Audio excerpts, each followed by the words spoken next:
Thank you for that. Well, we have added a couple people. We've had Laverne Sanders and your daughter, Angela Parker. Angela. What a beautiful name. Thank you. That's my granddaughter's name. So that works pretty good. And then Rick is here too. Now, tell me, Laverne, what happened to you? Actually, it's been almost 24 years ago. I was singing with a group, and we were on tour, or about to start our tour, and didn't get very far from home before we hit a pea gravel truck. You were down in Florida, right? Loaded You hit with a gravel. what? A pea gravel truck loaded with gravel in a bus. Did We it were in a hit bus. you or you hit it? We had to hit it because the light wasn't visible, and so our bus was going the speed limit, and so he come out and we hit him. So what happened? Yes. All the singers did not make it but me. I'm the only singer that They all survived. died. They're all dead. They're all in heaven waiting on me. Yes, they are. And our bus driver was the owner of the group, and he's no longer with us. He passed away as well. So my best friend, the piano player, she passed away. So there was two of us left, the drummer and me. So Dorothy, let me just say this, interject. Angela, at that time, she was a little bit younger, as 20-some years ago, but she wanted to actually go on the bus with them to take that trip with them. I begged her to go. I did. I begged her to go. I was in high school, and I begged her to go. I wanted to go so bad, and I remember my dad picking me up from school that day, and I didn't know what was going on, and I had no clue why he was picking me up. And what did they tell you?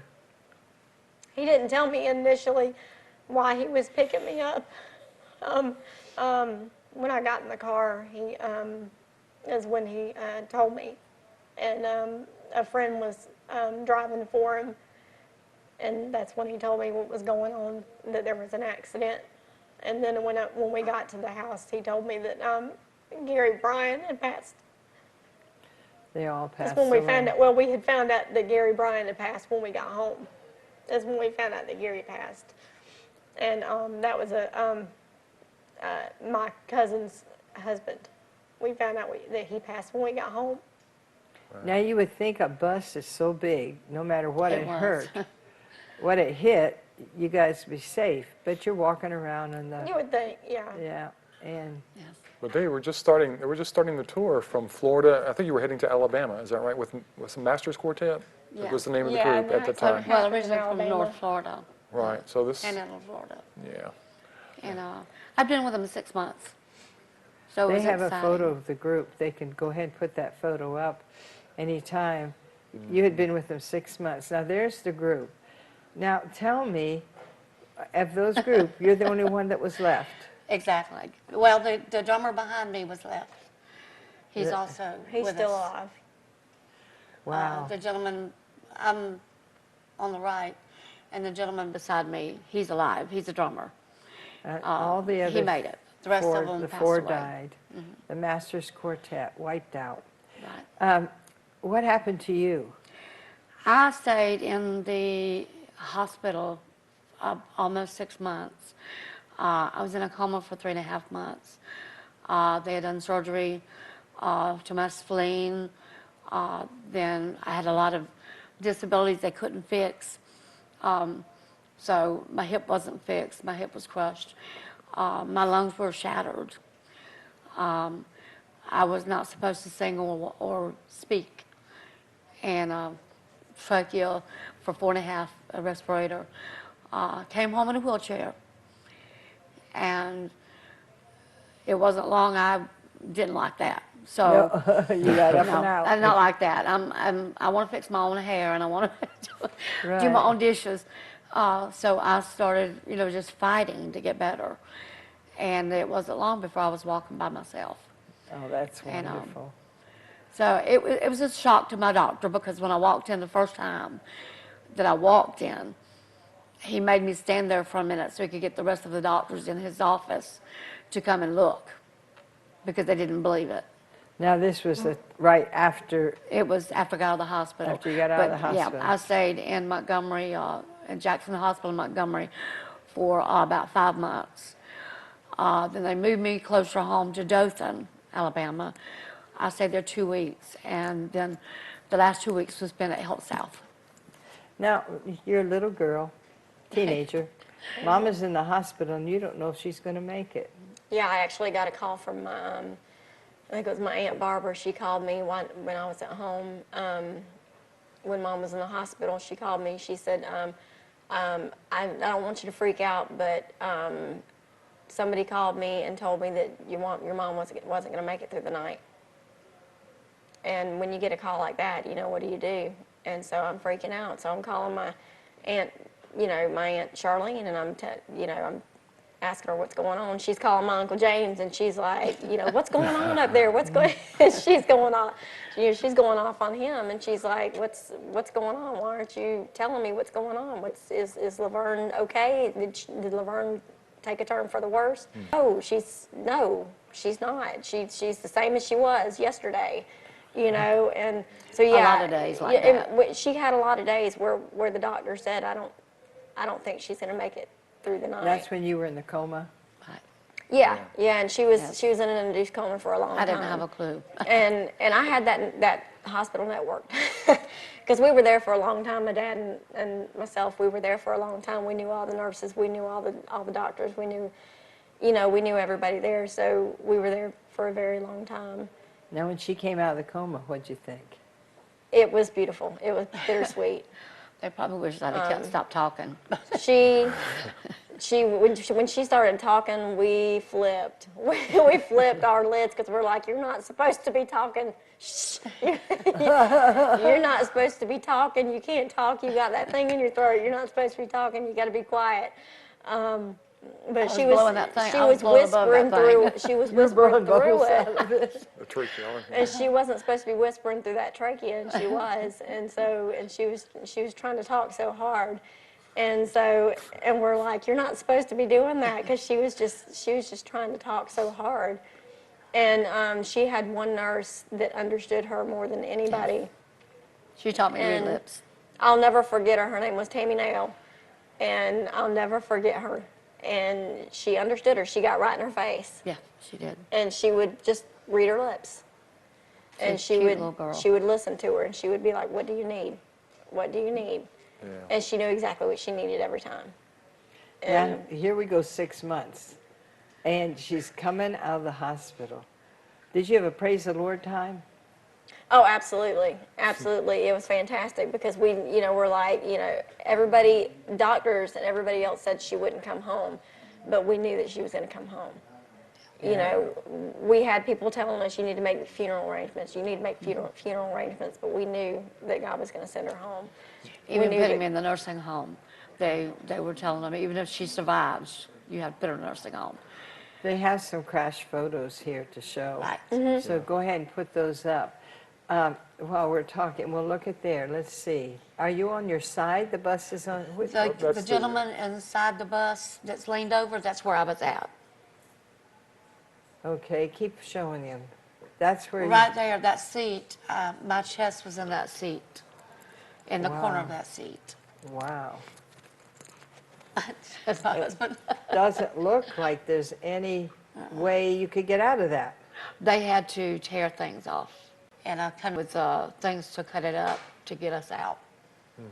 Oh my. My cousin, they were able to get him out through the window, but he was already deceased.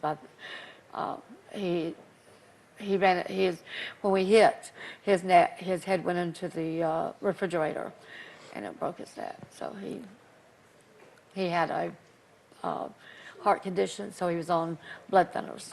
So he didn't make it. And it was a rough time. But I remember looking at a picture that we had just got through taking before we left on the trip. We were all standing outside the bus, and someone took that picture for us while we were standing out there waiting to get on the bus to go. I don't know where that picture is. I've not seen it since. But I remember somehow it wound up on that seat that I was stuck at. And that's all I could see Wow. until my eyes started swelling and I couldn't see anything. But I could see the sunlight through the window. And I talked to the bus driver. I mean, I talked to the semi driver. And he said, I've got help on the way. And he couldn't believe I was talking, that someone was talking. And he could not believe I was talking. Did the others die right away? Pardon? Did the others die immediately? Every one of them but one. The owner's wife, they had her alive through most of the day, but they couldn't keep her alive. They tried, they really tried, but they couldn't keep her alive. I found out after I woke up. I found out they were gone. I did not know all that time. I want to tell you all something, that if you go on a bus, if you go on a car, if you bike, whatever you do, I do this every day. When we take trips or every day, I say, Lord, I thank you for keeping the death Right. angel away from me Right. and my family today. Yes. I plead the blood of Jesus over my life and my children's lives, Right. Russell's life. No weapon formed against us will prosper Exactly. this day. And he says that he who dwells in the secret place of the Most High shall abide under the shadow of the Almighty. I will say of the Lord, you are my refuge, my fortress, in you will I trust. And then surely will he deliver us from the snare of the fowler. And it goes on and on and on. But what we do before we take a major trip, what Russell and I Right. do before we take a Right. major trip, is you go over Psalms 91. Do you know that there were battalions Right. in Desert Storm that said Psalms 91 every day before they went to battle? Exactly. And you know, not one of those were hurt. Because Right. why? He gives his angels charge over you. He said in the right. Bible that the angels are ministering spirits to Yes. heirs of Exactly. salvation. That's right. We are an heir of salvation. Well, it may be your time to go. Well, it also could be that you need to say Right. the Right. Word of God. Right. The That's Word of right. God will protect you, will keep Exactly. you, Yes. right? That's right. So people don't understand. It's what we're reading here is true. Yes. And so there is life, by doing that and taking hold of that and proclaiming, God, keep me safe, as only you can. You know what's around the bend. You know my tomorrows. Uh-huh. Right. Hey, you know my yesterdays. You know my todays. You know my tomorrows. Yes. You're already in my tomorrow, and you know what the devil has planned for me. And Yeah. thankfully, God, I pray that you would just intercede on my behalf and just defeat the Right. plans of the enemy. And Defeat the plans of the enemy. I love that. But considering Right. what she had, all the stuff that's happened with her, the devil had in his purpose to check her out and have her removed, and messed up her trachea where she couldn't be able to sing no more. And that is now, God has restored her health, has restored her trachea, and she can sing like a bird. I And, know, I heard you guys practicing. Yeah, You were so great. Yeah. But I want to tell you something, you're coming back. well, When we get this sound, we got all this new sound, it's high-tech sound Oh, equipment. yeah. Brand new boards, 2 brand new boards, one just for the music and one just for for us talking. And they're still taking out all the bugs. Yeah. Yeah. So We they know how that just, is. they When we get new just equipment, got we it do that in. too. So you know what I'm talking Yeah. about. Oh, yeah. So the sound check went perfect, everything went perfect. We'll go live to go on air and they can't get it. That happens to us every time we get new Happens to equipment. you? Sound check goes perfect, then we get up there to sing and it's like, Yeah. Well, that's not going to happen anymore here. There you In go, Jesus' that's right. name. Next time you come, the sound will be perfect in Jesus' name. And it's just getting the new board working Right. properly and all the stuff. Right. But once it does, it's going to give us, Chris said, we'll have the best sound of Yes. anybody. yeah. do we have time for her to share something about someone was speaking over her? She was at was it a revival or something where there's a minister, a prophet? It was a revival. And so I don't know if we have time in Yeah, this go segment ahead or and not, do that, and then we'll go to Matthew. but it's an amazing story, and I love hearing But- this. I had been in a wheelchair, from a wheelchair to a walker, from a walker to a cane, and right in about 2 years after the accident, or after I got out of the hospital. I was invited to a revival of the man that I knew years ago was, he was going to be there that night. And he prayed for people, and he would call them out. And so at the end of the night, when he got through preaching, he started praying for people. And I'm sitting there thinking, because I had this hole in my throat that was still trying to close up, but I had worn a turtleneck, so you couldn't really see it. You couldn't see my hands because I had them down, so you couldn't really see that I was not good.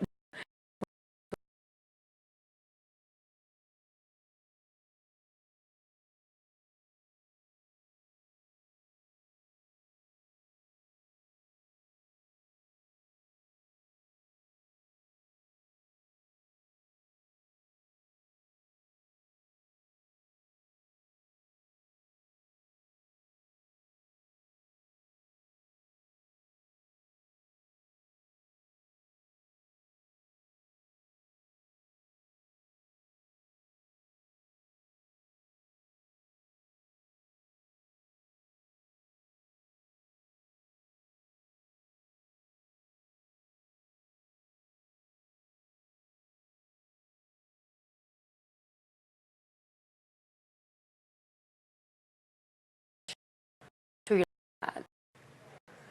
And I'm like, oh, okay. When we got through, he said, I want you to sing. He did not know I sang. He said, I want you to sing Amazing Grace. That was the worst sound of Amazing Grace I'd ever sang, but it was happy to him. He was tickled, and I didn't care. I walked out that night without my cane. Come on. I've not had it since. Isn't that wonderful? Yes. I went to the doctor the next week. I had a doctor's appointment to go, and they were building me a brace for my left side. I went in, and he said, something doesn't look right. So he had me remeasure. He had me take off my shoes and all so he could remeasure me. Remeasured my hip. He says, I am not that far off. I said, what do you mean? He said, you're not 2.5 inches short. You're only 1/2 inch short. He said, what happened? I got a chance to tell him what happened. That And it was did God. that other 1/2 inch come back eventually? Nope, it's still not back. When I get tired, I limp really bad. Yeah. But it doesn't bother me. It doesn't phase what I have to do.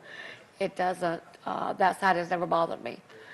The Bible says they shall lay hands on the sick and they shall Yes. Yes. recover. Yes. He says, by the stripes of Jesus, you have been Exactly. healed. Yes. And if you have, then you are.